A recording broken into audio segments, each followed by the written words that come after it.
ইন্নাস সাফা ওয়াল মারওয়াতা মিন শাআইরিল্লাহ।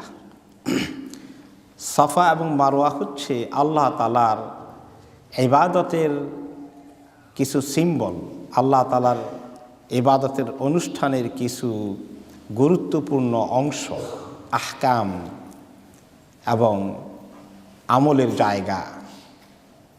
ফামান হাজ্জাল বাইতা আও ইতামারা, সুতরাং যে ব্যক্তি এই ঘরের হাজ করতে যায় অথবা ওমরা করতে যায়, ফালা জুনাহা আলাইহি আন ইয়াতাওয়াফা বিহিমা, কোনো গুনাহ হবে না যে সে এই দুইটা মধ্যে তাওয়াফ করবে, অর্থাৎ এই দুটোর মধ্যে সাই করবে। ওমান তাতাওয়া খায়রা, আর যে ব্যক্তি নেক কাজে নফল করে, অতিরিক্ত করে, যে কোনো ভালো কাজে আমলে সলিহাতের মধ্যে ফরজের বাইরেও আরও অতিরিক্ত কিছু করে, ফাইন্নাল্লাহা শাকিরুন আলিম। সো ওমান তাতাওয়া খায়রান, যে ব্যক্তি কিছু অতিরিক্ত নফল করে এটা তার জন্য ভালো, এবং নিশ্চয়ই আল্লাহ তাআলা সব কিছু সম্পর্কে শুকরগুজার এবং তিনি জানেন। সাফা এবং মারওয়ার কথা এসেছে। এই দুটো পাহাড়কে আমরা চিনি, এখন তো এই দুটো পাহাড়ের অস্তিত্ব আর নাই বললেই চলে। কারণ হচ্ছে এই দুটো পাহাড়কে সমতল করতে হয়েছে প্রচুর সংখ্যক হাজি ওমরাকারীদেরকে অ্যাকোমোডেট করার জন্যে। আগের জমানায় যে পাহাড় ছিল সেগুলোকে কেটে অনেকটা সমান করে দেওয়া হয়েছে। একটুখানি পাহাড়ের সামান্য কিছু নমুনার মতো বোঝা যায়, তা সেগুলোকে আবার একটু সমান করতে হয়েছে এই কারণে যে তা না হলে ধাক্কা লেগে মানুষে পায়ে ব্যথা পাবে, আঙ্গুল ফেটে যাবে, সেই জন্য এখন আর বোঝা যায় না। কিন্তু এগুলো একসময় পাহাড় ছিল। এই পাহাড়গুলোকে আল্লাহ তাআলা, এই দুটো পাহাড়ের একটা ইতিহাস আছে। ইতিহাসটা আমরা জানি, কিছুটা শুনেছি। আমাদের আল্লাহ তাআলার এক বড় নেক মহিষী মহিলা ছিলেন হাজের আলাইহা সালাতু ওয়াসসালাম, ইব্রাহিম আলাইহিস সালামের বিবি। কীভাবে তিনি পানি তালাশ করছিলেন তার সন্তান ইসমাইলকে আলাইহি সালাতু ওয়াসসালামকে রেখে, দুই পাহাড়ের মাঝখানে তিনি 7 বার করে দৌড়ছিলেন পানিকে তালাশ করার জন্যে। সেই হচ্ছে এই পাহাড়ের ইতিহাস। এই সাফা এবং মারওয়া পাহাড় দুটোর মধ্যে যে আমাদেরকে দৌড়তে হবে, এই দৌড়াটা হজের অংশ। কিন্তু এখানে যেভাবে আয়াত এসেছে যে কেউ যদি এই দুটার মধ্যে সাই করে কোনো গুনাহ হবে না, সাই করলে গুনাহ হবে না, এটা কেমন কথা? ওখানে সাই করা তো ওয়াজিব, হুকুম তো দেওয়ার কথা ছিল যে ওখানে সাই করা দরকার, সাই করতে হবে, সাই করা বড় ইবাদত, অনেক ফজিলত আছে। তো কোনো মুসলমান মনে করেছেন যে এই দুইটার মধ্যে সাই করলে গুনাহ হবে না, তার মানে সাই না করলেও তো হজ ওমরা হয়ে যাবে, করা এত দরকার নাই, এরকম একটা অর্থ ওনারা কেউ নিয়েছেন। তো এইটার ব্যাপারে উরওয়া রাদিয়াল্লাহু আনহু, তিনি হলেন মা আয়েশা রাদিয়াল্লাহু আনহার ভাগিনা। উরওয়ার পিতার নাম হলো জুবায়ের, সরি আব্দুল্লাহ ইবনে জুবায়ের। হ্যাঁ, তো উরওয়া ইবনে জুবায়ের, উরওয়া এসে বললেন যে কুলতু লি আয়েশা মা আরা আলা আহাদিন লাম ইয়াতুব বাইনা সাফা ওয়াল মারওয়া শাইআন। তাহলে বোঝা গেল এই আয়াতের অর্থে যা বোঝা যায়, কেউ যদি হজ ওমরা করতে যায়, সাফা আর মারওয়ার মধ্যে যদি পারে করলো, মনে চাইলে তাওয়াফ করলো, সাই করলো, না হলে না করলো, এটাতে বোঝা যায়, তাই না? না করলে তো অসুবিধা নাই, এই কথা তিনি বললেন। ফাকালাত বি'সা মা কুলতা ইয়া ইবনা উখতি, বলে যে ভাগিনা, ঠিক উল্টা পাল্টা বলে ফেললা, এইটা না, এই হুকুম দেওয়ার জন্য আয়াত এটা নাজিল হয়নি, বরঞ্চ এটা তাওয়াফ করা অনেক দরকার। ফাকালাত বি'সা মা কুলতা ইয়া ইবনা উখতি তাওয়াফা রাসূলুল্লাহ সাল্লাল্লাহু আলাইহি ওয়াসাল্লাম ওয়া তাওয়াফাল মুসলিমুন। নবী করিম সাল্লাল্লাহু আলাইহি ওয়াসাল্লাম প্রত্যেক হজে এবং প্রত্যেক ওমরাতে তিনি তাওয়াফ করেছেন। মানে এই তাওয়াফ বলতে কিন্তু কাবা শরীফের চতুর্দিকে না, সাইকে আরব দেশে আরবিতে কোনো সময় সাইকেও তাওয়াফ বলা হয়। তো সাফা আল মারওয়ার ভিতরে যখন যে সাই, এটাকে তাওয়াফ, তাওয়াফা বাইনা সাফা ওয়াল মারওয়া, যে রাসূলুল্লাহ সাল্লাল্লাহু আলাইহি ওয়াসাল্লাম এই কাজ সাই করেছেন সাফা মারওয়ার মধ্যে, সমস্ত মুসলমানরা সাহাবীরা ওনার পরে সবাই করেছেন। তবে কেউ শুরুতে যখন এই আয়াত নাজিল হওয়ার আগের কথা, কেউ কেউ মুসলমানরা যখন ঈমান কবুল করেছেন তারা অনেকেই ওমরায় গেলে, হজে গেলে তখন এই সাফা মারওয়ার মধ্যে সাই করতে হেজিটেশন করতেন। হেজিটেশন করার কারণ হলো, কোনো কোনো রেওয়ায়েতে এসছে যে ওই দুটো মক্কায় যেভাবে আল্লাহর ঘরের মধ্যে কয়টা মূর্তি নিয়ে ঢুকিয়ে দিয়েছিল, 360টা। একটা দুইটা হবে না, কয়টা লাগবে? 360টা। আর মূর্তির এখনও দরকার। মুসলমানরা মূর্তি চায়। হায় হায় রে আল্লাহ, এই মূর্তির ইতিহাসের দিকে কেন মুসলমানরা যায় না? এই মূর্তির ইতিহাস হলো, সাফা মারওয়ার মধ্যে যখন কেন সাহাবায়ে কেরাম হেজিটেশন করেছিলেন, কোন কোন রেওয়াতে আসছে আসাফ এবং নাইলা জাহিলি সমাজে এই একজন আসাফ হলো পুরুষ, নাইলা হলো মহিলা। এই দুইজন জেনা করার জন্য আল্লাহর ঘরের ভিতরে ঢুকছিল। কাবার ভিতরে তারা জেনা করেছে এবং তাদেরকে আল্লাহ তাআলা অভিশপ্ত করেন এবং সেখানে দুটো পাথর হয়ে যায় শেষ পর্যন্ত আল্লাহর গজবের কারণে। তখন মক্কার কোরাইশ বংশের লোকেরা, এগুলো সব কিন্তু নবী করিম সাল্লাল্লাহু আলাইহি ওয়াসাল্লামের পৃথিবীতে নবুয়তের দায়িত্ব পালনের অনেক আগের কথা। মক্কার কোরাইশ যারা ছিল, কোরাইশ বংশের কাফেরদের লিডার যারা ছিল, তারা তখনও এতটুকুন বুঝতে পেরেছে যে এটা অনেক জঘন্য অন্যায় করেছে। তারা নিজেরা শিরকের মধ্যে থাকলেও তোরা জেনা করবি তো আল্লাহর ঘরের ভিতরে গিয়ে, কত বড় জঘন্য অন্যায়। এই শাস্তি তারা পেয়েছে। মানুষকে সাবধান করার জন্য তারা ওখান থেকে বের করে এই দুটাকে মক্কার এই কাবাঘরের সামনে রেখে দিয়েছিল। কাবাঘরের সামনে রেখে দিল এই জন্য মানুষ যেন তাদেরকে দেখলে শিক্ষা পায় যে আল্লাহর ঘরের সঙ্গে বেয়াদবি করার শাস্তি কী। এই নিয়তে তারা রেখেছিল। এরপরে ওই জেনারেশন পার হয়ে পরের জেনারেশন এসেছে। পরের জেনারেশন এসে শেষ পর্যন্ত আস্তে আস্তে মূর্তি পূজা শুরু করে দিয়েছে। এবং আপনি যদি মূর্তির ইতিহাস পড়েন, এটাই ইবনে কাসির রহমতুল্লাহ আলাইহি বলেছেন যে মূর্তি যখন বানায়, যা তো এই আসাব বলেন, নায়েলা বলেন, তারপরে লাত, মানাত, ওজ্জা, এগুলো সবগুলো ছিল নেককার মানুষ, মহৎ মানুষ ছিল, বিরাট ব্যক্তিত্ব ছিল। তাদের পরে শয়তান এসে পরবর্তী জেনারেশনকে বলছে যে এত মহৎ লোককে মানুষ ভুলে যাবে, তার মূর্তি বানায় রেখে দাও। ওদেরকে দেখলে তোমরা মনে করবে যে আহারে আমাদের এই লোকগুলো এত মহৎ ছিল, আর তারা সবাই বুজুর্গ ছিলেন, আল্লাহকে কিভাবে এত সুন্দর করে ইবাদত করতেন, তো তাদের কথা মনে হলে বেশি করে আল্লাহর ইবাদত করতে মনে চাইবে। এই কুবুদ্ধি শয়তান দিছে। আস্তে আস্তে পরবর্তী পর্যায়ে পরের জেনারেশন, তারপরের জেনারেশনের কাছে গিয়ে তখন শয়তান বলতো যে দেখো, এরা শুধু ভালো আবেদ ছিলেন না, এদের অনেক পাওয়ারও আছে, তোমাদের বিপদ আপদ হলে এদের কাছে চাইতে পারবা। আস্তে আস্তে করে ডেভেলপ করে দিয়েছে। তো এখন মুসলমানদের সমাজের মধ্যে এই যে মূর্তির প্রচলন এসেছে কোনো কোনো জায়গায়, এবং আরও বেশি স্থাপন করার জন্য চেষ্টা চলছে, এগুলো আসলে বুদ্ধিটা কার? শয়তানের বুদ্ধি। এবং এই মূর্তির সঙ্গে ইসলামের যুদ্ধ একেবারে রাসূলুল্লাহ সাল্লাল্লাহু আলাইহি ওয়াসাল্লামের জমানা থেকে। তিনি যখন কাবা শরীফ দখল করলেন, কাফেরদের হাত থেকে উদ্ধার করলেন, মক্কাকে দখল করে আল্লাহর ঘরকে যখন তিনি উদ্ধার করলেন, এই ঘরের ভিতরে ঢুকে তিনি কি করেছেন?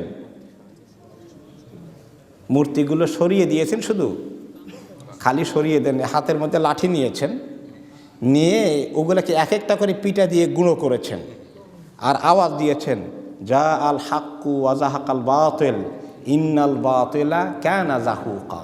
এই স্লোগান দিয়েছেন আয়াতের, যে হক এসেছে, বাতিল নির্বাসিত হয়ে গেল, আর বাতিলকে নির্বাসিত হওয়াই লাগবে, আল্লাহ তাআলার ফয়সালা।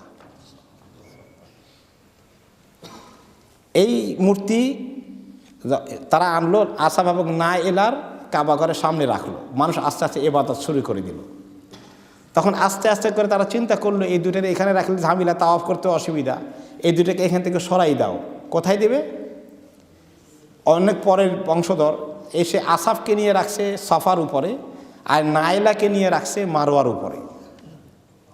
যখন তারা সাই করত তখন আসাফের গায়ের মধ্যে হাত বুলিয়ে নিত বরকতের জন্যে, আর মারোয়াতে গেলে নাইলার গায়ে হাত বোলাতো। আর কোনো কোনো রেওয়ায়তে আসছে এগুলোর মাঝখানে অনেক ছোটোখাটো মূর্তি বানিয়েছে পুরো সাফা মারোয়ার সাইর মাসার ভিতরে, এত বানিয়েছে বলে যে সারা রাত ওখানে শয়তানের আনাগোনার শব্দ পাওয়া যেত। মানে যেখানে মূর্তি থাকে সেখানে জিন শয়তান বেশি আসে, কারণ সে এত খুশি যে এটা দিয়ে শিরক শুরু হয়, ওই কাজ করে ফেলেছে, ওইটা তাদের হয়ে যায় আড্ডাখানা শয়তানদের। তো আল্লাহর ওলি যেখানে আসেন, নেককাররা যেখানে আসেন, সিলেটের মতো জায়গায় শাহজালাল রহমতুল্লাহ আলাই এই মূর্তির বিরুদ্ধে অবস্থান গ্রহণ করেছিলেন, ঠিক কিনা? আর সেখানে আজকে মূর্তি কায়েম করার জন্য প্রচেষ্টা চলছে, জানেন তো। এবং এইভাবে করে দেশ থেকে তাওহীদ বিতরণ, শিরক কায়েমের চেষ্টা চলছে। কিভাবে চলছে, কত জোরে সোরে চলছে আপনারা দেখতে পাচ্ছেন। এই জাতির উপরে যদি আল্লাহ তাআলা এই মূর্তির অভিশাপ থেকে রক্ষা না করেন, জাতি কিন্তু আল্লাহর গজবের শিকার হয়ে যাবে। চোখের পানি ফেলে আল্লাহর কাছে কাঁদেন যে আজকে তাওহীদের উপরে আঘাত, আর আজকে শয়তান যে তরিকায় খুশি হয়, শিরক যে তরিকায় ছড়িয়ে পড়ে, কুফর, মুনকার, মদ, জুয়া, জেনা, হত্যা, অবিচার, অনাচারকে ছড়িয়ে দেওয়ার কি প্রচণ্ড চেষ্টা। পৃথিবীতে কোনো দেশে এত চেষ্টা আছে কোনো কাফেরের দেশও আমাদের জানা মতে নাই। আল্লাহ রাব্বুল আলামিন এই দেশের উপর কি রহমত এত উঠাই দিবেন? খুব কষ্ট হচ্ছে, চিন্তা হচ্ছে, দুশ্চিন্তা হচ্ছে যে এই ভৌগোলিক মানচিত্রের এই ছোট্ট দেশটার মধ্যে এত শিরক, এত অনাচার, এত অন্যায়, এত গান বাজনা, এত বেপরদা, এত জেনা ব্যভিচার, এত মানুষকে হত্যা। পৃথিবীর কোন দেশে আছে? আরেকটা দেশের নাম বলেন। সুবহানাল্লাহ। এই মূর্তির কালচার ওখান থেকে চলে আসলো সাফা মারওয়াতে, আল্লাহর ঘরের সামনে থেকে। তখন তারা এইভাবেই তাওয়াফ করত, আর পুরো রাস্তার মধ্যে অনেক মূর্তি ছিল। এই কারণে সাহাবায়ে কেরাম অনেকে হেজিটেশন শুরু করে দিলেন। তাওয়াফ করতে গেলে ওনারা এটা করবেন কি না, ওনারা করতেন না, অনেকেই ওমরা করে ফেলতেন সাই ছাড়া। তখন রাসূলুল্লাহ সাল্লাল্লাহু আলাইহি ওয়াসাল্লামের কাছে আল্লাহ তাআলা আয়াত নাজিল করলেন সাহাবাদেরকে জানিয়ে দেওয়ার জন্যে যে ইন্নাস সাফা ওয়াল মারওয়াতা মিন শাআইরিল্লাহ। সাফা মারওয়া তো আল্লাহ তাআলার ইবাদতের নিদর্শন, তাদের তো কোনো দোষ নাই। ওখানে মূর্তি ছিল তখন তারা এইগুলো করেছে, এখন তো তোমরা মূর্তি টাচ করবে না, মূর্তি নাইও। আল্লাহ নবী সাল্লাল্লাহু আলাইহি ওয়াসাল্লাম সব উৎখাত করে দিয়েছেন। এখন ওই কোনো তোমাদের হেজিটেশনের কারণ নেই, কোনো গুনাহ তো হবেই না, বরঞ্চ এটা এখন তোমাদের ইবাদতের অংশ।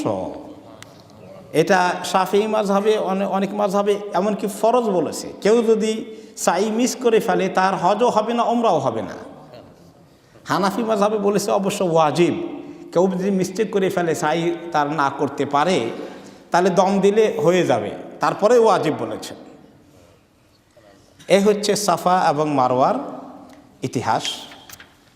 তো আল্লাহ তাআলা বলছেন যে এইগুলো আল্লাহ তাআলার নিদর্শন, আল্লাহ তাআলার ইবাদতের নিদর্শন। যখনই কেউ হজ করতে আসবে অথবা ওমরা করবে এই কাজ করতে হবে, এই সাই করতে হবে। তাহলে এই সাই হজ এবং ওমরার অত্যন্ত গুরুত্বপূর্ণ অংশ এবং এর ইতিহাস আছে।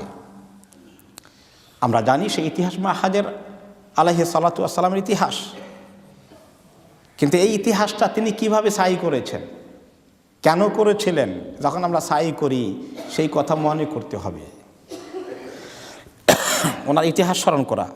তিনি যখন দৌড়াদৌড়ি করছিলেন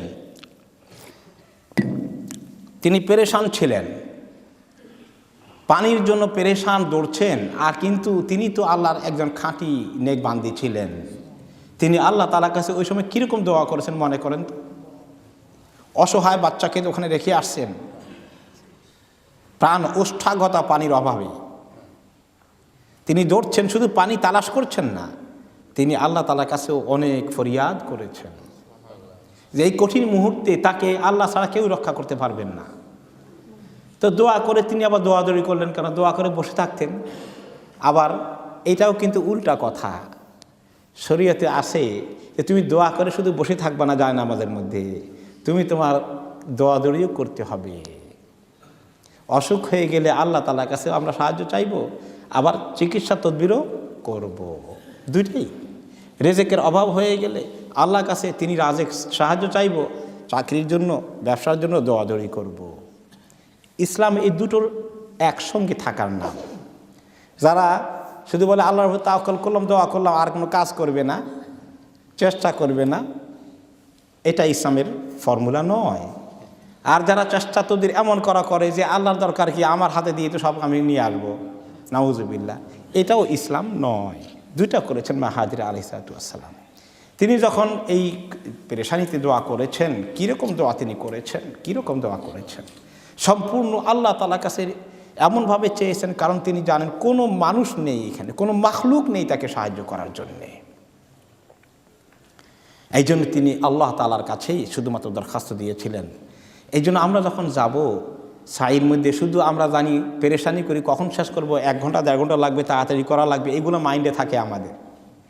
কিন্তু এই সময় যে আল্লাহ তাআলার কাছে দোয়া কবুলের জায়গা, মাহাজিরের দোয়া কীভাবে কবুল হয়েছে, সুবহানাল্লাহ।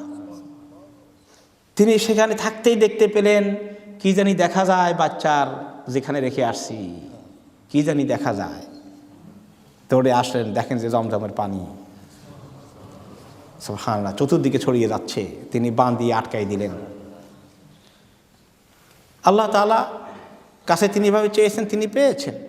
তো আমার দুনিয়ার আখিরাতের বিপদের কত রাস্তা, কত জায়গা, কত ঘাট আছে আমার সামনে। দুনিয়ারগুলো তো অত্যন্ত ক্ষুদ্র, বড় বিপদ হলেও আখিরাতের তুলনায় আখিরাতের যে কি কঠিন পরিস্থিতি আসছে, এই হজ উমরা গিয়ে সেখানে আল্লাহ তাআলার কাছে দোয়া করা, এরকম মনকে আল্লাহমুখী করে নেওয়া যে আল্লাহ আমার ইমানের উপর টিকে থাকাও তো সম্ভব না তোমার সাহায্য ছাড়া। এরকম করে অন্তর দিয়ে চোখের পানি ফেলে যে আল্লাহ তুমি যেভাবে হাজেরা আলাইহিস সালামের দোয়া কবুল করেছো, তুমি আমার দোয়া কবুল করো। এই পেরেশানি নিয়ে, এই মন নিয়ে সেখানে সাই করতে হবে। অনেক সময় পেরেশানি, দৌড়াদৌড়ি, সময়ের দিকে তাকানো, ঘড়ির দিকে তাকানো, টায়ার্ড হয়ে গেছি, ক্লান্তি হয়ে গেছে, কত তাড়াতাড়ি শেষ করব, এগুলো কিছু পেরেশানি চলে আসলে কিন্তু আমরা মনটা আমাদের ওই সময় নরম হয়ে আল্লাহমুখী হওয়ার যে ভাব আসা, সেটা পুরোপুরি কিন্তু আসে না। রাসূলুল্লাহ সাল্লাল্লাহু আলাইহি ওয়াসাল্লাম কীভাবে সাই করেছেন, তিনি যখন ওমরা করতে এসেছেন, হজ করতে এসেছেন, তিনি তখন বলেছেন খুযু আন্নী মানাসিকাকুম, আমার থেকে তোমাদের মানাসিক গ্রহণ করো, হজ এবং ওমরার তরিকা নিয়মগুলো শিখে নাও। তিনি তাওয়াফ শেষ করলেন, তারপরে ফাতাফা বিল বাইতি সাবআন, আল্লাহর ঘরের চতুর্পাশে 7টা তাওয়াফ শেষ করে বললেন ওয়াত্তাখিযু মিন মাকামি ইব্রাহিমা মুসাল্লা, এই আয়াত পড়লেন যে আল্লাহ তাআলা বলেছেন যে মাকামে ইব্রাহিমের ওখানে নামাজ পড়ে নাও। ওইখানে তিনি নামাজ পড়লেন। এখন অবশ্য আমরা ভিড়ের কারণে ওখানে জায়গা না পালে যে কোনো জায়গায় পড়লেই হয়ে যাবে, কারণ তাওয়াফের জন্য জায়গা ছেড়ে দিতে হচ্ছে। তারপরে সাল্লা খালফাল মাকামের পিছনে নামাজ পড়লেন তিনি। সুম্মা আতাল হাজার আল হেজার, তিনি তখন ওই আবার আসলেন, ফাস্তালামাহু হাজার আসওয়াদ আল হাজার আসওয়াদের কাছে আসলেন, এসে আবার আরেকটা চুমা দিলেন। যদি এখন আমাদের ওইখানে চুমে দিতে যাওয়া, নামাজ পড়ে সম্ভব না, এখন এইটা করতে গেলে মানুষকে কষ্ট দেওয়া হবে, দরকার নেই, নামাজ পড়েই সোজা। তারপরে তিনি বললেন নাবদাউ বিমা বাদা আল্লাহু বিহি, আল্লাহ তাআলা যেটা দিয়ে শুরু করেছেন আমরাও সেটা দিয়ে শুরু করি। এইটা হাদিসের অর্থ কি? নাবদাউ বিমা বাদা আল্লাহু বিহি, এটা কোনো দোয়া না। তিনি আপনি বললেন নাবদাউ বিমা বাদা আল্লাহু বিহি, যেটা দিয়ে আল্লাহ তাআলা শুরু করেছেন আমরাও সেটা দিয়ে শুরু করি। তো এর অর্থ হচ্ছে আল্লাহ তাআলা আয়াতের মধ্যে কোনটাকে আগে এনেছেন, সাফা না মারওয়া? ইন্নাস সাফা ওয়াল মারওয়াতা মিন শারাইরিল্লাহ। আর কেউ যদি বলে যে একটা আগে করলেই হয়, সাতবার করলেই তো হলো, আগে মারওয়া গিয়ে আসলে কেমন হবে? না, আল্লাহ তাআলা যে তারতিব করেছেন, যে অর্ডার করেছেন, আগে সাফাকে উল্লেখ করেছেন, কাজেই সাফা দিয়ে আমরা শুরু করি, মারওয়াতে আমরা শেষ করব। এটা হলো কথা যে আল্লাহ যেটা দিয়ে শুরু করেছেন আয়াতের মধ্যে বলা, সেটা দিয়ে আমরা দৌড়াদৌড়ি সাই শুরু করি। তারপর তিনি সাই করলেন।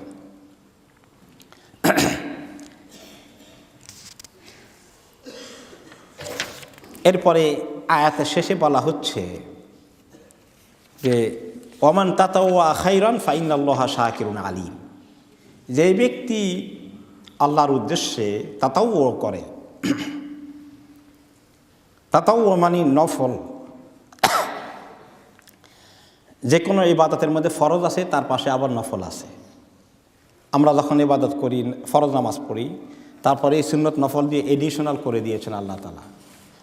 ফরজ রোজা শেষ করলে ফরজ নফল রোজা আছে, তাই না?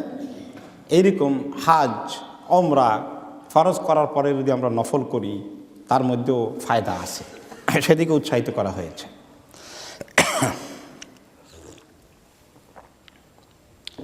তো ফাইনাল্লাহা শাকিরুন আলিম, তাহলে আল্লাহ তাআলা শাকির এবং আলিম। একটু বেশি নফল ইবাদত করলে তোমরা যারা হিসাব করে করে খালি ফরজটা করো, তোমাদের জন্য ভালো হবে যে বেশি করে নফল করো আর একটু। এই জন্য যারা ফরজ ইবাদতের সীমাবদ্ধ থাকি তাদের কিন্তু সওয়াবের পরিমাণ কমে যাবে। শর্ট পড়ে গেলে জোড়া দেওয়া হবে কোত্থেকে? নফল সুন্নত দিয়ে জোড়া দেওয়া হবে। এই জন্য সবসময় নফল এবং ফরজটা দেখা গেল যে যদি ফরজের মধ্যে জোড়া দেওয়া যায় নফল এবং সুন্নত দিয়ে, তাহলে তো এটার মর্যাদা অনেক বেশি। যত হালকা মনে করেছি আমরা তত হালকা না। এই জন্য বেশি করে করো শাকির, আল্লাহ তাআলা শুকর গুজার হবেন। আল্লাহ উইল অ্যাপ্রিসিয়েট। আমরা বেশি করে ইবাদত করলে আল্লাহ তাআলা আমাদের শুকর গুজার হবেন। সুবহানাল্লাহ, আল্লাহ আমাদের শুকর আদায় করবেন। চিন্তা করে দেখছেন? আলিম, তিনি ভালো করে জানেন কে কদ্দুর করো, কোন নিয়তে করো এবং কার কতটুকু নেকি পাওনা উচিত। আল্লাহ তাআলা সেটা ভালো করেই জানেন। সবার কি সমান নেকি পাবেন? কার পরিমাণ কদ্দুর হবে প্রত্যেকটি আমলের পেছনে, সেটা আল্লাহ রাব্বুল আলামিন ভালো করেই জানেন। কার কতটুকুন পারিশ্রমিক পুরস্কার পাওয়া উচিত, সেই কথা দিয়ে আয়াতকে কনক্লুড করা হয়েছে। এরপরে আয়াতে আল্লাহ তাআলা ইরশাদ করেছেন 159 নম্বর আয়াতে, ইন্নাল্লাযীনা ইয়াকতুমুনা মা আনজালনা মিনাল বায়্যিনাতি ওয়াল হুদা মিন বা'দি মা বায়্যানাহু লিন-নাসি ফিল কিতাবি উলাইকা ইয়ালআনুহুমুল্লাহু ওয়া ইয়ালআনুহুমুল লাঈনুন।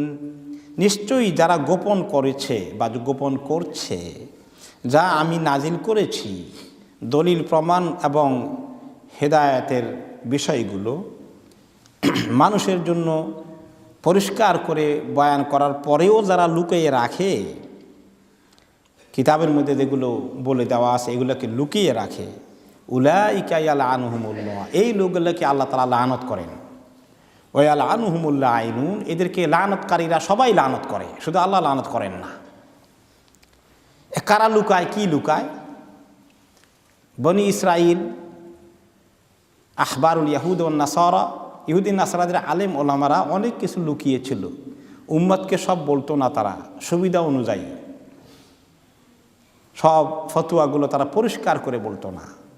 বিশেষ করে নবী মুহাম্মদ সাল্লাল্লাহু আলাইহি ওয়াসাল্লাম আসার কথা, তিনি যে আখেরি নবী, সবগুলো ইহুদি নাসারা, বিশেষ করে ইহুদিদের সবাই জানতো তিনি হক নবী। তারা লুকিয়ে রাখতো। তাদের লোকেরা জিজ্ঞেস করে বলতো, না উনি না, যার কথা বলা হয়েছে উনি এখনো আসেননি। এগুলো তারা বলতো। তাদের প্রতি আল্লাহ তাআলা বলেছেন যে এভাবে যারা হক জানার পরে লুকিয়ে রাখে তাদের প্রতি আল্লাহ তাআলার রহমত নয়, তাদের প্রতি আল্লাহ তাআলার লানত, হক লুকিয়ে রাখলে। এখন এখানে ওয়াল মুরাদু কুল্লামান কাতামাল হক, শুধু ইহুদি নাসারার কথা এখানে বলা হয়নি। যে কোনো জমানায় যে কোনো উম্মতের কেসেই যদি এমন হয়, যারাই হককে গোপন করে লুকিয়ে রাখে তাদের সবার প্রতি লানত হবে। আজকেও যদি কেউ হক লুকায় তার প্রতি লানত হবে। ফাহিয়া আম্মাতুন ফি কুল্লি মান কাতামা ইলমান মিন দীনিল্লাহি ইয়াহতাজু ইলা বাসসিহি, আল্লাহর দ্বীনের জরুরি কোনো কথা বয়ান করা দরকার, যেটা আলেম ওলামা দায়িত্বশীল পর্যায়ের উম্মতের মধ্যে যাদেরকে আল্লাহ তাআলা চুজ করেছেন, তারা যদি এই দায়িত্ব পালন না করে তারা লানতের শিকার হয়ে যাবে। একটি হাদিসে নবী করিম সাল্লাল্লাহু আলাইহি ওয়াসাল্লাম সে কথা বলেছেন মান সুইলা আন ইলমিন ইয়ালামুহু ফাকাতামাহু আলজামাহুল্লাহু ইয়াউমাল কিয়ামাতি বিলিজামিন মিন নার। যেই ব্যক্তিকে কোনো ইলমের মাসালা জিজ্ঞাসা করা হয়েছে, কিন্তু কোনো সুবিধা অসুবিধার কারণে কমতি হয়ে যায় কি না, এই কারণে কোনো ওলেম পেঁচাইয়ে পুচাইয়ে আসল মাসালাটা দেয় না, তার সঙ্গে অসুবিধা হয়ে যাবে কারো স্বার্থ সংশ্লিষ্ট কিছু, এই সমস্ত কারণে যদি সেই লুকিয়ে ফেলে, তাহলে আল্লাহ তাআলা কিয়ামতের দিন তার মুখে আগুনের লাগাম পরিয়ে দিবেন। ওলামাদের জন্য বিরাট ভয়ের কারণ। নাসালুল্লাহ আল আফিয়া ওয়া ইসাব্বিত আকদামানা। আব্দুল্লাহ ইবনে মাসউদ রাদিয়াল্লাহু তাআলা আনহু যদিও বলছেন আরেকটি কথা, ইমাম কুরতুবী বলেন এটা কন্ট্রাডিক্টরি নয় পরের কথার সঙ্গে। তিনি বলেছেন, মা আনতা বিমুহাদ্দিসিন কওমান হাদিসান লা তাবলুগুহু উকুলুহুম ইল্লা কানা লিবাদিহিম ফিতনা।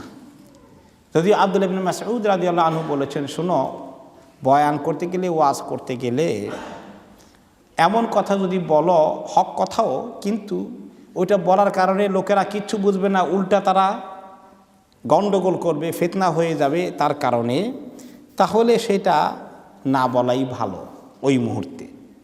এর অর্থ হক গোপন করা নয়, কন্ট্রাডিকশন নয়, যে ওই মুহূর্তে বলা যাবে না, কিন্তু প্ল্যান করতে হবে কিভাবে তাদেরকে জেহেনিভাবে তৈরি করে করে আস্তে আস্তে ওই কথা শোনানো যায়। তো কেউ কেউ এটাকে ব্যবহার করবে যে না, এটা বলা ঠিক না, বললেই ফিতনা হবে। তো কিয়ামত পর্যন্ত বলা যাবে না, কারণ কিয়ামতের আগ পর্যন্ত বলতে গেলেই ফিতনা হবে, তাহলে তো অনেক কথাই বলা যাবে না। আলেমকে প্ল্যান করতে হবে যে এই কথা এই আজকে বলতে পারছি না, আগামী বছর বলবো, আমি সময় নেই, 1 বছর তাদেরকে রেডি করি, 5 বছর পরে বলবো, 10 বছর পরে হলেও বলবো, আমার প্ল্যান থাকতে হবে। কিন্তু শুধু ওই কিছু মিষ্টি মিষ্টি কথা কয়ে চলে গেলাম সারা জীবন, জন্ম হয়ে গেল, মৃত্যু হয়ে গেল, কিন্তু লোকেরা দিনের অনেক কিছু জানলো না, শিখলো না। তার ভিতরে লোকদের সমাজ জেনারেশন পরে জেনারেশন মৃত্যু হয়ে গেল, তাহলে কি এই হক পৌঁছানো হলো? আমি চিন্তা করি আমাদের দেশে মাশাআল্লাহ ওয়াজ নসিহত কি এই পর্যন্ত কম হয়েছে, ইজতেমা কি এই পর্যন্ত কম লোক যায়, কিন্তু এত কিছু কোনখান দিয়ে যায়, আর এত শিরক বিদআত চতুর্দিকে ছড়িয়ে পড়ছে, তো মিলে না কেন ব্যাপারটা? একটা এইদিকে, এটা ওর দিকে, ঘটনা কি? তার মানে আমরা অনেকে সিদ্ধান্ত নিয়েছি যে এত হক বলা যাবে না, এই সামান্য কিছু কথা বলেই শেষ করে দিতে হবে। তার বোঝা গেল যে অনেক মানুষ আছে দ্বীনের মৌলিক জিনিস তাদের কাছে পরিষ্কার হয় না, এই কারণ যারা তাদেরকে শিখাবে তারা দ্বীনের অনেক কিছুই পাশ কেটে চলে গেছে, যার ফলে আমাদের দেশের মানুষের ইসলাম সম্পর্কে ধারণা অনেক ক্ষেত্রে অত্যন্ত ক্ষীণ।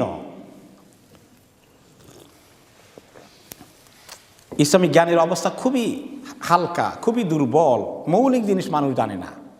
একটা এক্সাম্পল দেই, এই যে হাত দেখালে গণকের কাছে গিয়ে নবী করিম সাল্লাল্লাহু আলাইহি ওয়াসাল্লাম বলেছেন যে আমি যে ব্যক্তি গণকের কাছে গিয়ে হাত দেখায়, আমি মুহাম্মাদের প্রতি সে কুফরি করে। কতজন এই কথা জানে বলেন ঠিক মতো? গান বাজনা শয়তানের যন্ত্রপাতি কতজন জানে? এভাবে করে অনেক কিছু, সুদ ঘুষ, এগুলো দেখে তো কত বড় কবিরা গুনাহ। পর্দা করা যে কত বড় অত্যন্ত জরুরি, পর্দার খেলাপ করা যে কবিরা গুনাহ, কতজন এগুলো ভালো করে জানে, আর জানলে কদর আমল করে। তাহলে এইভাবে করে আলেম ওলামাদেরকে ওয়াজের মধ্যে, বয়ানের মধ্যে, যত তরিকায় বয়ান হয়, ইজতেমায় তরিকা হোক, ইনফরাদি তরিকায় হোক, যে কোনো তরিকায় হোক, সকল জায়গায় দ্বীনের এই হুকুম আহকামগুলো ঠিকমতো পৌঁছে দেওয়া ওলামায়ে কেরাম, মুবাল্লিগীনদের সবার উপরে ফরজ। যদি এটা বললে একটু অসুবিধা হবে, আর সেই কারণে বললাম না, সুবিধাবাদ জিন্দাবাদ, তাহলে কিন্তু আল্লাহর কাছে আটক হয়ে যাওয়ার প্রচুর সম্ভাবনা রয়েছে।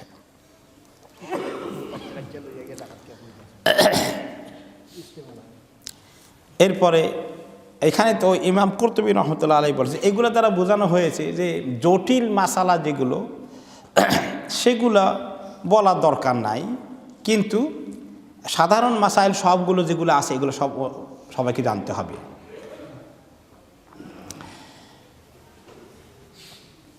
আন্নাল আলেমা ইদা কাসাদা কিতমানুল ইলম আসা, যে কোনো আলেম যদি ইলমকে লুকায় তাহলে সে বড় গুনাহ করে ফেলেছে। কিন্তু এটা দ্বারা আরেকটা জিনিস আছে যে লা ইয়ানশুরুর রুখাস ফি সুফাহা ফায়াজআলু যালিকা তরিকান ইলা ইরতিকাবিল মাহযুরাত ওয়া তারকিল ওয়াজিবাত ওয়া নাহবি যালিকা। কিছু একেবারে ইখতিলাফি বিষয় আছে, শরীয়তের শাখা প্রশাখার কিছু মাসালা আছে যেগুলো ইখতিলাফগুলো মানুষের মধ্যে কনফিউশন সৃষ্টি করবে, এগুলো বেশি আলোচনা করা ঠিক না। যেমন মর্গেজ দিয়ে বাড়ি কেনা, এটা জায়েজ নাই, এটাই হলো সহি মাসালা। এখন মাঝে মধ্যে দুই চারজন আলেম পাওয়া যায়, তারা বলছে জায়েজ আছে। এখন এটা যে কেউ বলে যে কিনলে জায়েজ আছে, এটাও মাসালা আছে, জায়েজ নাই এটাও মাসালা আছে, তাহলে একেবারে ইকুয়াল হয়ে গেল। এবং লোকদেরকে আপনি ঠেলে দিলেন যে না ওইদিকে চলে যাও, অথচ সুদ।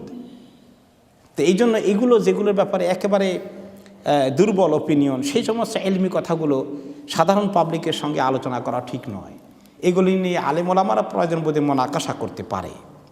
তাই বলে আবার কেউ যদি বলে যে যারা একেবারে মাজারে গিয়ে শিরক করতেছে, সেটা বললেও ইখতিলাফ হয়ে যাবে, কাজে এটাও বলেন না, এটা ঠিক নয়। সুস্পষ্ট বিদআত করছে, সেগুলো বলতে গেলেও ইখতিলাফি বিষয়ে আলোচনা করা ঠিক না, এই কথা বলা ঠিক না। সুস্পষ্ট বিদআত যেখানে হচ্ছে, শিরক যেখানে হচ্ছে, সেখানে কোনো কম্প্রোমাইজ নাই। ওলামাদের প্রতি সুস্পষ্ট করে বলে দেওয়া, এগুলো তাদের দায়িত্ব।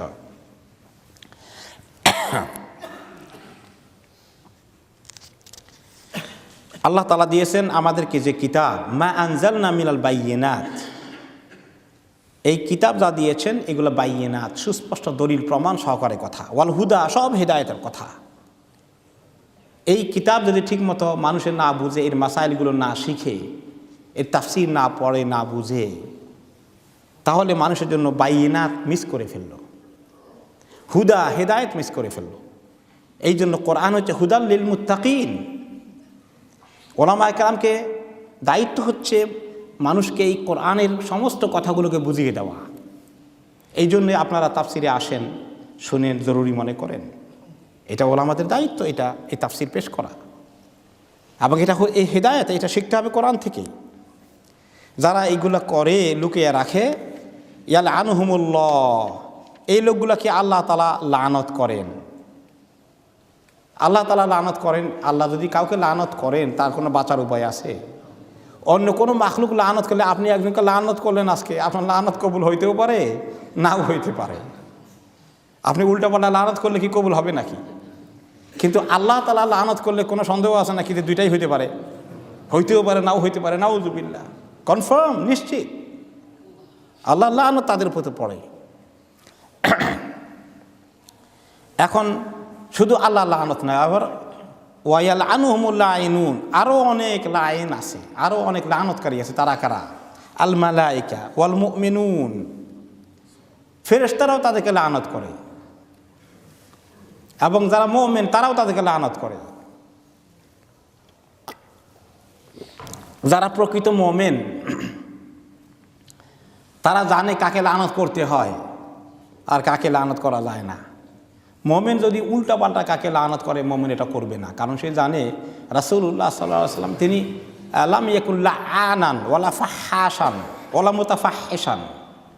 নবী করিম সাল্লাল্লাহু আলাইহি ওয়াসাল্লাম কোনো কার সঙ্গে তর্ক বিতর্ক হয়ে গেলে, কই কষ্ট দিলেই তিনি সঙ্গে সঙ্গে লানত করতেন না। কিন্তু তিনি লানত করেছেন যারা আল্লাহর দ্বীনের সঙ্গে দুশমনি করেছে, সাহাবায়ে কেরামকে যারা ধোঁকা দিয়ে নিয়ে হত্যা করেছিল, তাই ওই কওমকে তিনি লানত করেছেন। কোনো মুমিন মুসলমান যখন এরকম দ্বীনের কারণে কাউকে লানত করে, যে জালিমরা দ্বীনদারদেরকে কষ্ট দেয়, দ্বীনের বিরুদ্ধে দুশমনি করে, তাদেরকে লানত করা এটা মুমিনদের জন্য জায়েজ, যেহেতু রাসূলুল্লাহ সাল্লাল্লাহু আলাইহি ওয়াসাল্লাম লানত করেছেন। তাহলে তার ফেরেশতারা লানত করে, মুমিনরা লানত করে। এমনকি কোনো কোনো রিওয়ায়াতে আসছে হুমুল হাশারাত ওয়াল বাহাইম ইউসিবুহুমুল জাদবু বিযুনুবি উলামা ইসু আল কাতিমিন ফায়ালআনুনাহুম। দুনিয়ার মধ্যে যারা উলামা ইসু আছে, যারা দরবারি আলেম, হক কথা বলে না, যারা আপোষকামী আলেম, তারা তাদের উলামা ইসু, এবং যারা দুনিয়ার স্বার্থের বিনিময়ে দ্বীনি ইলমকে লুকিয়ে রাখে, এদের কারণে পৃথিবীর মধ্যে আল্লাহ তাআলা অনেক অশান্তি দান করেন, অনেক গজব চলে আসে, অনেক কাহাত পয়দা হয়, অভাব অনটন দুর্ভিক্ষ অনাহারী, এগুলো যখন অনাহার সৃষ্টি হয়ে যায়, দুর্ভিক্ষ সৃষ্টি হয়ে যায়, তখন জমিনের মধ্যে অনেক কিছু কষ্ট পায়।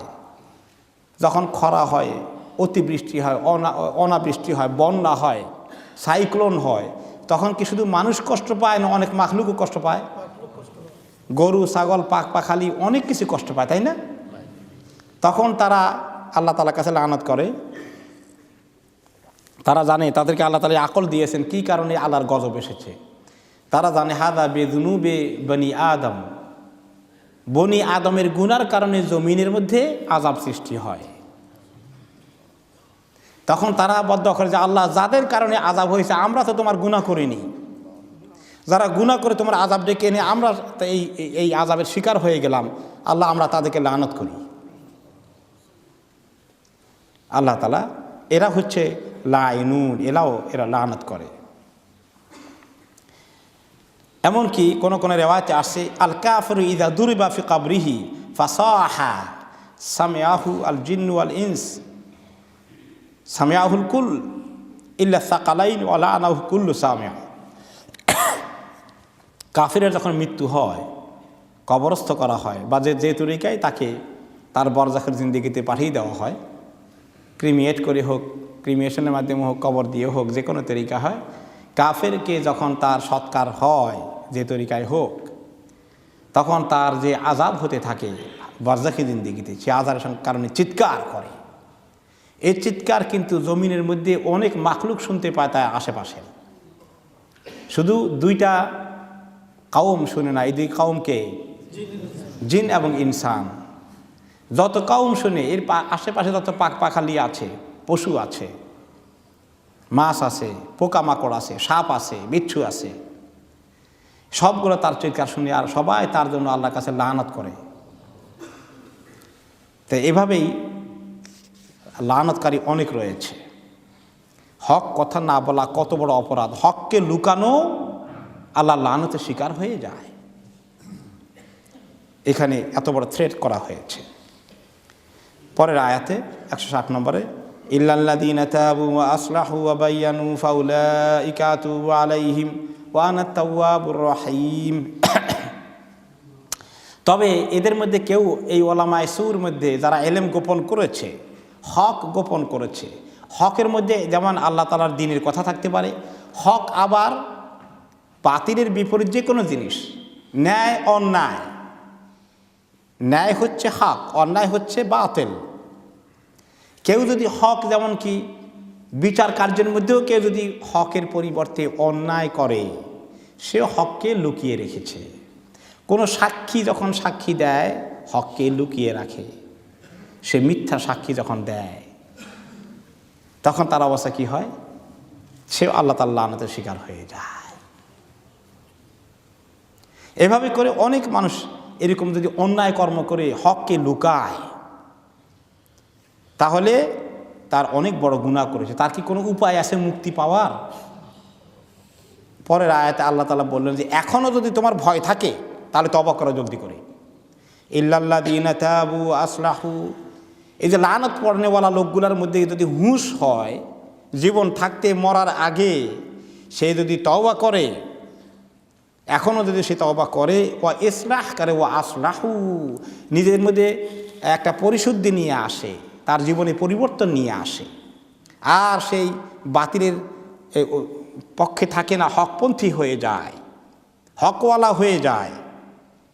ওয়াবাইয়ানু, লোকদেরকে বয়ান করে যে এতক্ষণ আমি ভুল কথা বলেছিলাম, আমি তওবা করছি, এটা হচ্ছে হক। ওলামা যারা হক লুকিয়েছেন তারাও বলে যে মাসালা ঠিক মতো দেয়নি, এখন হক দিলাম। হাফিজ হুজুরের কথা মনে আছেন তো?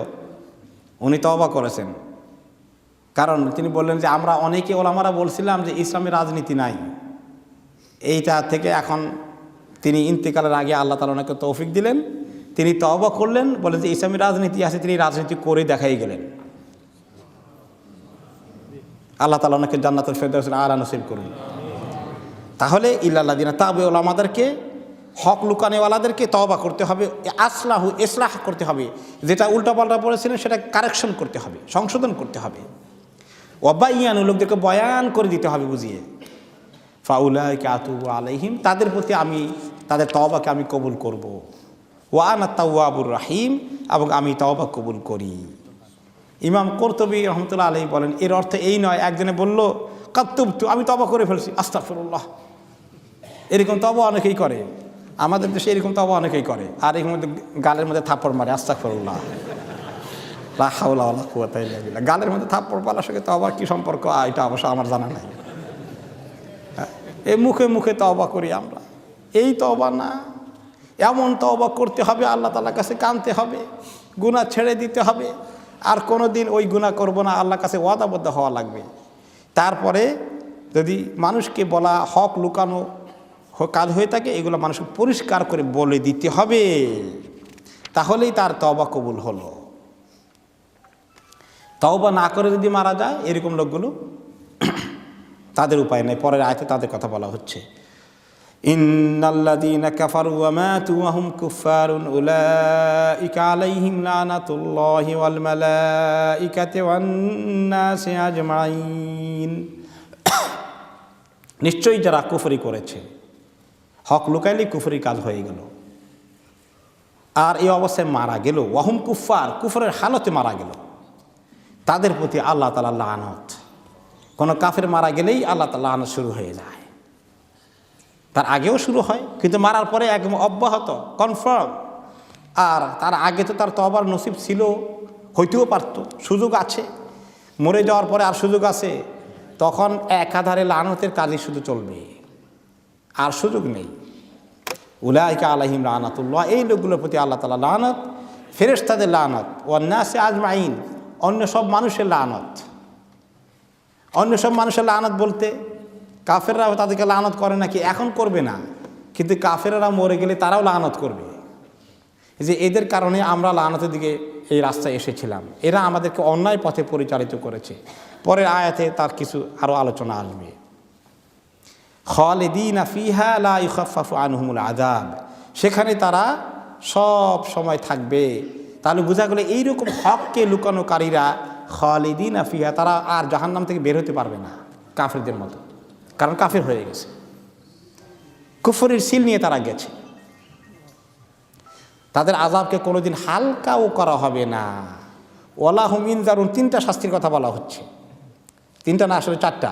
এক নম্বর হচ্ছে এই কুফরি হালতে এরা যারা মারা গেল, এক নম্বর এদের প্রতি লানাতুল্লাহ, আল্লাহ লানত, ফেরেশতাদের লানত, সমস্ত মানুষের লানত এলো এক নম্বর। দুই নম্বর হলো খালিদিনা ফিহা, জাহান্নামে তারা চিরস্থায়ী।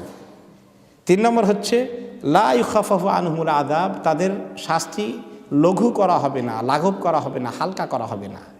চার নম্বরে হচ্ছে ওয়ালা হুম ইউনজারুন, তাদের দিকে একটু তাকানোও হবে না, ফিরেও তাকাবেন না আল্লাহ তাআলা। অনেক সময় আপনি যদি কোনো লোককে শাস্তিও দেন, তো তার দিকে তাকালে, চোখে চোখ পড়লে, তার অসহায় অবস্থা দেখলে আপনার মনে অনেক সময় দয়া আসতে পারে। তো আল্লাহ তাআলা তাদের প্রতি দয়া না করার এমন সিদ্ধান্ত নিয়েছেন, তিনি তাদের দিকে তাকাবেনও না, কারণ তাকালে যদি আল্লাহ তাআলা দয়া আসে,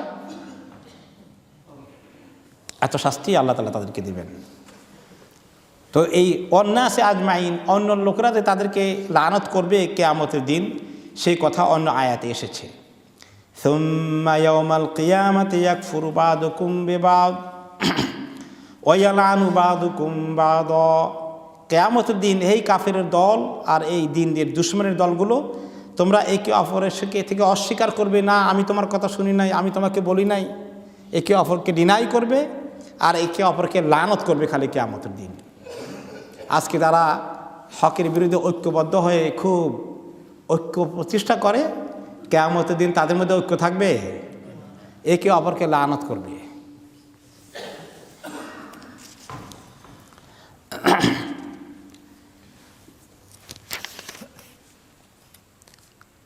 এরপরে আল্লাহ তাআলা পরের আয়াতে বলছেন, ওয়া ইলাহুকুম ইলাহুন ওয়াহিদ লা ইলাহা ইল্লা হুয়ার রহমানুর রহিম, তোমাদের ইলাহ হচ্ছেন এক মাবুদ,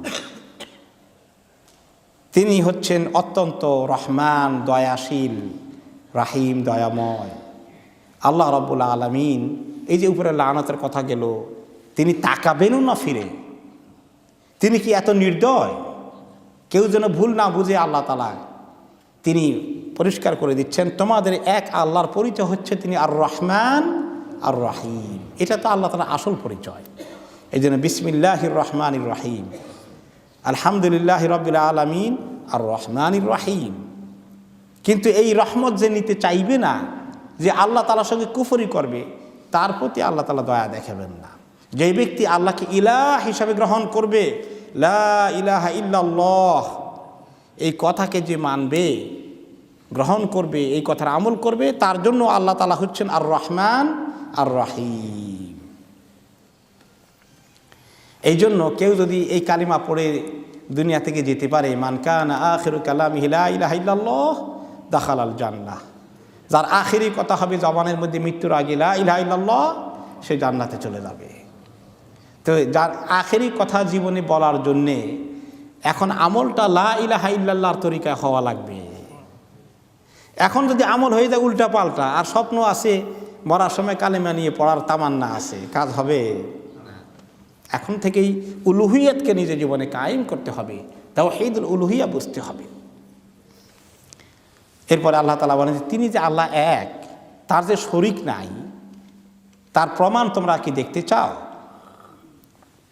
সেই প্রসঙ্গে আল্লাহ তাআলা বলেন ইন্না ফি খালকিস সামাওয়াতি ওয়াল আরদ, আকাশ জমিনের সৃষ্টির মধ্যে, ওয়াখতিলাফিল লাইলি ওয়ান নাহার, রাত এবং দিনের বিবর্তনের মধ্যে, পরিবর্তনের মধ্যে, ওয়াল ফুলকিল্লাতি তাজরি ফিল বাহার, যে সাগরের উপরে যে কিস্তি, নৌকা, জাহাজগুলো ভেসে বেড়ায়, বিমা ইয়ানফাউন নাস, যেগুলো মানুষের অনেক ফায়দা দেয়, ওমা আনজালাল্লাহু মিনাস সামাই মিম্মা, আকাশ থেকে যে আল্লাহ তাআলা অনেক পানি বর্ষণ করেন, ফাআহিয়া বিহিল আরদা বাদা মাউতিহা, যা দ্বারা আল্লাহ তাআলা মুর্দা জমিনকে জিন্দা করে দেন ফসল দিয়ে, ওয়াবাসসা ফিহা মিন কুল্লি দাব্বাহ, এবং জমিনের মধ্যে আল্লাহ অনেক পশু পাখি, বিভিন্ন প্রাণীকে ছড়িয়ে দিয়েছেন, ওয়া তাসরিফির রিয়াহ, বাতাসকে এক জায়গা থেকে আরেক জায়গায় নিয়ে যান, জোরে আসতে, উত্তরি হাওয়া, দক্ষিণী হাওয়া, এগুলোর ব্যবস্থা করেন, ওয়া সাহাবিল মুসাখখারি বাইনাস সামাই ওয়াল আরদ, আকাশ জমিনের মধ্যে যে মেঘ লটকে আছে, এই মেঘমালার অবস্থান, এই সবগুলো লাআয়াতিল লিকাউমিন ইয়াকিলুন, সবগুলোর মধ্যে কি আছে? প্রমাণ আছে, দলিল আছে ওই কওমের জন্য যাদের আকলকে যারা খরচ করে। আল্লাহ তাআলা যাদেরকে এই আকল দিয়েছেন, তারা এটা খরচ করে, তারা চেনে যে আল্লাহ তাআলা এক, তাদের কাছে কোনো আর দলিল লাগে না। সৃষ্টি দেখেই স্রষ্টাকে চেনা যায়, সৃষ্টি দেখলেই স্রষ্টাকে চেনা যায়। মক্কার কাফেররা যখন শুনলো লা ইলাহা ইল্লাল্লাহ, আল্লাহ ছাড়া কোনো মাবুদ নাই, তখন তারা বলে যে এক মাবুদে এত কাজ করতে পারেন, আমাদের কত দরকার আছে। তারপরেও তো মাঝে মধ্যে বিপদে পড়ে যাই, মা সামি'না বিহাযা ফিল মিল্লাতিল আখিরা, সব মাবুদ বাদে একমাত্র এক মাবুদে কেমনি সব আমাদের সমাধান করবে? মাবুদের পরিমাণ যত বেশি হবে ততই তো আমাদের উপকার, ততই আমাদের নিরাপত্তা বাড়ল। তো আল্লাহ তাআলা বলে দিচ্ছেন যে দেখেন, তাদেরকে বলেন যে এক মাবুদ যদি এই সব কিছু করে থাকে, তোমাদেরকে সৃষ্টি করা সকল আকাশ জমিন সব কিছু তার নিয়ন্ত্রণে আছে, তিনি তো মাবুদ হওয়ার উপযুক্ত। আরও যে মাবুদ জোগাড় করতে চাও, তারা কোনটা সৃষ্টি করেছে, কোনটা তারা পরিচালনা করে? কেউ তো কোনোটা করে না, সব তো আমি করি। কাজেই আল্লাহুল খালক ওয়াল আমর, যিনি সৃষ্টি করেছেন এই হুকুম দেওয়ার ইবাদতের, তোমাদেরকে তার হুকুমই মানতে হবে, আর কারো না।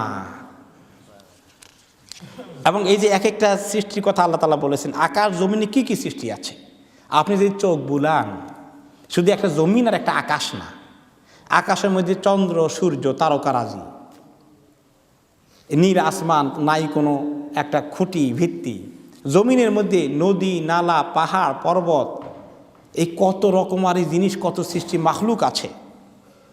এখন তো মাটির নিচে কত রকমের খনি আছে, আগে তো মানুষ এগুলোও জানতো না। কোন জায়গা থেকে কিভাবে মানুষ সম্পদ আবিষ্কার করছে, আহরণ করছে। মাটির নিচে সোনা লুকিয়ে আছে, মাটির নিচে তেল আছে, মাটির নিচে লোহা আছে, মাটির নিচে কি না আছে। এরপরে ওয়াখতিলাফিল লাইলি ওয়ান নাহার, ইখতিলাফ রাত এবং দিনের মধ্যে, মানে এই যে দিন যায় রাত আসে, দিন যায় রাত আসে, একদম কম্পিউটার প্রোগ্রামের মতো থেকেও আরও কনফার্ম করে দেওয়া আছে। কম্পিউটারতে মাঝে মধ্যে মিস্টেক করে, কিন্তু এই প্রাকৃতিক সিস্টেমের মধ্যে কোনো মিস্টেক নেই। এবং কীভাবে প্ল্যান করা, প্রোগ্রাম করা আছে, দিন আস্তে আস্তে আস্তে আস্তে বড় হয়, হতে হতে হতে আবার পিকে গিয়ে ছোট হওয়া শুরু হয়ে যায়। রাত আস্তে আস্তে আস্তে আস্তে বড় হয়, আস্তে আস্তে আস্তে গিয়ে ছোট হয়ে যাচ্ছে। এই যে একদম একটা প্রোগ্রাম করে দেওয়া আছে। তোমরা কি চিন্তা করেছ কীভাবে সম্পন্ন হয়েছে এই কাজ, কত নিখুঁতভাবে। এবং কোনো দিন রাত বলবে না যে আমি আজকে ঘন্টাখানেক আরও লেট করতে চাই, দিন বলবে যে আমি টায়ার্ড হয়ে গেছি আর একটু রেস্ট নেই, তা করবে না। তারা ঠিক মতো করে যাবে, প্রোগ্রামকে মেনটেন করবে। সাগরের বুকে দিয়ে মহাসাগর পাড়ি দেয় মানুষ, এই যে একটা যন্ত্র তৈরি করে, নৌকা তৈরি করে, জাহাজ তৈরি করে, সেটা যে আল্লাহ তাআলা কত বড় কুদরত। যখন জাহাজে উঠে মানুষ সাগর পাড়ি দেয়, মালামাল পারাপার করে, মানুষের জন্য কত সুবিধা। এখনও যদিও সাগর পথে জার্নি কম হয়, কিন্তু মালামাল পার হওয়ার ক্ষেত্রে এখনও সাগর পথেই বেশি। ইম্পোর্ট এক্সপোর্টের কাজ সবগুলো কি মেজরিটি সাগর পথে। বিমায়ান ফাউন্নাস, মানুষের কত ফায়দা আছে। কিন্তু কিভাবে যে আল্লাহ রাব্বুল আলামিন কত গভীর সাগর উপরে দিয়ে পাড়ি দিয়ে মানুষ যাচ্ছে। টাইটানিক যখন ডুবে গেল, তখন মানুষের কাছে মনে হলো যে হ্যাঁ, মানুষের কুদরতের সীমাবদ্ধতা রয়েছে। যে টাইটানিক সৃষ্টি করেছিল সে কি বলেছিল, আমি চ্যালেঞ্জ করতেছি, কোনো প্রকৃতির ক্ষমতা নাই এটাকে ডুবাইতে পারে। সে তো আল্লাহকে বিশ্বাস করে না, প্রকৃতি। তো প্রকৃতির স্রষ্টা যিনি, তিনি দেখিয়ে দিলেন তাকে। আমরা যখন মাঝে মধ্যে প্লেনে জার্নি করি কেমন লাগে, সুবহানাল্লাহ। নিমিষেই একটু যদি বিকল হয়ে যায় সামান্য, কি হবে, সুবহানাল্লাহ। আর সে প্লেনে বসে মানুষ মদ খায়, আমাদের মুসলমানরা মদ খায়, খায় না? দেশে তার ফ্লাইটে দেখেন না কত বড় জাহিল তারা, প্লেনে বসে মদ খায়। সেখানে এয়ার হোস্টেস মহিলা না হলে তো জার্নিটাই বোধহয় বেকার হয়ে গেল কিনা, লা হাওলা ওয়ালা কুওয়াতা। মানে এটা বোধহয় এয়ারলাইনদের ধর্ম হয়ে গেছে, মহিলাদেরকে সেজে গুজে সেখানে প্রেজেন্ট করতে হবে। এরপরে এন্টারটেনমেন্ট আরও কত রকম আছে, তাই না? কত রকমের এই ফিল্ম টিল্ম এগুলো দিয়ে ভর্তি করে রাখতে হবে। মুসলমানদের এয়ারলাইনগুলোর এই অবস্থা। সেখানে কয়জন লোক নামাজ পড়ে, সুবহানাল্লাহ। কোনো সময় আপনি যখন জার্নি করবেন দেখবেন যে আপনি একলাই নামাজ পড়তেছেন, আর কেউ পড়লো না, অথবা আপনারা 2 জন পড়লেন, 3 জন পড়লেন, সুবহানাল্লাহ। কৃতজ্ঞতায় আল্লাহ তাআলার প্রতি মাথা নত হয়ে আসে যে আল্লাহ, একটা লোকও তোমাকে সেজদা করলো না, তুমি আমাকে তৌফিক দিলে, আলহামদুলিল্লাহ। এগুলো দেখে উপরে উঠলে আল্লাহ তাআলা কুদরতকে আরও বেশি মনে হওয়ার কথা। মেঘের উপরে দিয়ে আমি উড়ে যাচ্ছি, সুবহানাল্লাহ। আল্লাহর দয়ার উপরে আমি টিকে আছি। কত কুদরত, কতবার আমরা সফর করলাম, আল্লাহ তাআলা এখনও আমাদেরকে হেফাজত করেছেন। আর সামান্য কিছু হয়ে গেলে কি কিয়ামত ঘটে যায়। এভাবে সাগরে হোক, আকাশে হোক, তখন তো প্লেন ছিল না, এই জন্য ঊর্ধ্বাকাশের কথা এখানে নাই। হ্যাঁ, এরপরে আল্লাহ তাআলা বলছেন, ওমা আনজালাল্লাহু মিনাস সামাই মিন মা। এই যে বৃষ্টি মতো নিয়ামত, খরা যদি হয় তাহলে কীরকম কষ্ট হয় দেখতে পেয়েছেন। যারা আফ্রিকায় এক একটা দেশের ছবি দেখেন না মাঝে মধ্যে, দুর্ভিক্ষ, খরা, মহামারী, হাহাকার, মানুষ হ্যাঁ বাচ্চা কাচ্চা সমস্ত নিয়ে রওনা করে দিচ্ছে 50 মাইল, 100 মাইল, 200 মাইল দূরে যেতে হবে যেখানে পানি আছে, পানি নাই আর। আহারে, গতবারের খবর পড়ছি আফ্রিকায় যে যেতে যেতে কয়েকটা বাচ্চা মারা গেছে, সবগুলো নিয়ে যেতে পারে নাই, মানুষ কঙ্কাল হয়ে গেছে। আল্লাহ তাআলা এতবার কোরআনে পাকে বলেছেন যে আমি তোমাদেরকে বৃষ্টি দেই, জমিনকে, মরা জমিনকে জিন্দা করি। আর জমিনের মধ্যে বৃষ্টি হয় না মানুষের গুনার কারণে, বন্যা হয় মানুষের গুনার কারণে, সাইক্লোন হয় মানুষের গুনার কারণে। এরপরে কত রকমের অবাস্তা ফিহা মিন কুল্লি দাব্বা, কত রকমের প্রাণী আল্লাহ তাআলা ছড়িয়ে দিয়েছেন। কত প্রাণী, কত রকমের প্রাণী, কত রকমের মাছ, কত রকমের পাখি, কত রকমের গোশত খাওয়ার ব্যবস্থা আমাদের রয়েছে, দুধ খাওয়ার ব্যবস্থা রয়েছে, তাদেরকে কাজে লাগানোর জন্য, তাদেরকে দিয়ে ব্যবসা বাণিজ্য করানোর জন্য কত রকমের এই সিস্টেম আল্লাহ তাআলা সমস্তগুলোকে আমাদের কন্ট্রোলে এনে দিয়েছেন, আমাদের কন্ট্রোলে আছে। এই জন্য জানোয়ারের উপরে উঠতে গেলে দোয়া পড়তেন আগে ওনারা, সুবহানাল্লাযী সাখখারা লানা হাযা ওয়া মা কুন্না লাহু মুকরিনিন ওয়া ইন্না ইলা রাব্বিনা লামুনকালিবুন। এখন তো যানবাহন, এখন আর জানোয়ার না, যানবাহনে উঠলেও এই দোয়াটা পড়তে হবে। তার অর্থ কি? সে আল্লাহ পবিত্র, যিনি এই বাহনকে আর জন্তু হলে এই জন্তুকে আমাদের নিয়ন্ত্রণে এনে দিয়েছেন, কন্ট্রোলে রাখছেন। আমরা কখনোই ইচ্ছা করলেই কন্ট্রোলে রাখতে পারবো না। এই দোয়া পড়ে যানবাহনে উঠতে হবে, প্লেনে উঠেন, ট্রেনে উঠেন, গাড়িতে উঠেন, এই দোয়া পড়তে হবে। আরও দোয়া আছে, সেগুলো অ্যাড করতে হবে। তো এভাবে আল্লাহ তাআলার কথা মনে করা, শিখে শিখে তৌহিদ আবিষ্কার করা, সৃষ্টির মধ্যে আল্লাহর তৌহিদ রয়েছে, আর এই ম্যাগের কথা মনে করা, এসব কিছু ওই কওমের জন্য, তাদের আকল আছে, তাদের জন্য এখানে অনেক শিক্ষা আছে, অনেক কিছু শিক্ষণীয় রয়েছে।